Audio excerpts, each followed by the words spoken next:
سبکتگین بادشاہ اپنی ایک بیوی سے بہت زیادہ محبت کرتا تھا۔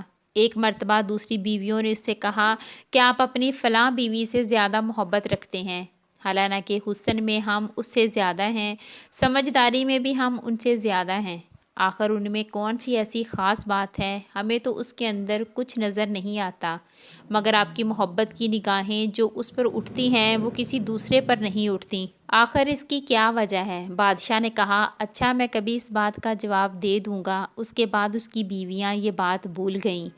ایک دن سبکتگین نے اپنے گھر کے صحن میں بیٹھ کر کہا کہ آج میں اچھے موڈ میں ہوں، اس لیے آج میں چاہتا ہوں کہ تم میں سے ہر ایک کو اچھے اچھے انعام سے نوازوں۔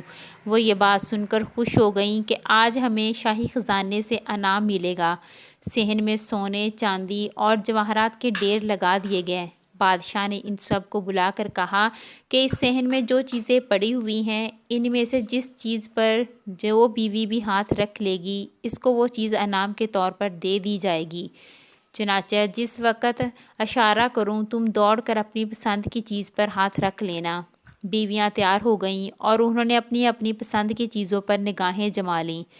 کسی نے یاقوت کے اوپر، کسی نے ہیرے کے اوپر، کسی نے سونے کے اوپر، کسی نے چاندی کے اوپر۔ بادشاہ نے اشارہ کیا تو بیویوں نے دوڑ کر اپنی اپنی پسندیدہ چیزوں پر ہاتھ رکھ لیے، لیکن وہ بیوی جس پر اس کی محبت کی خاص نظر رہتی تھی وہ اپنی جگہ کھڑی رہی۔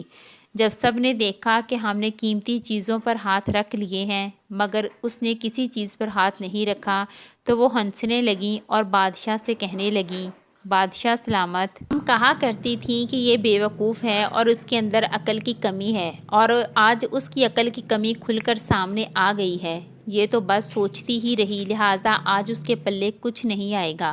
بادشاہ نے اس سے پوچھا، اے اللہ کی بندی، تو نے کسی چیز پر ہاتھ کیوں نہ رکھا؟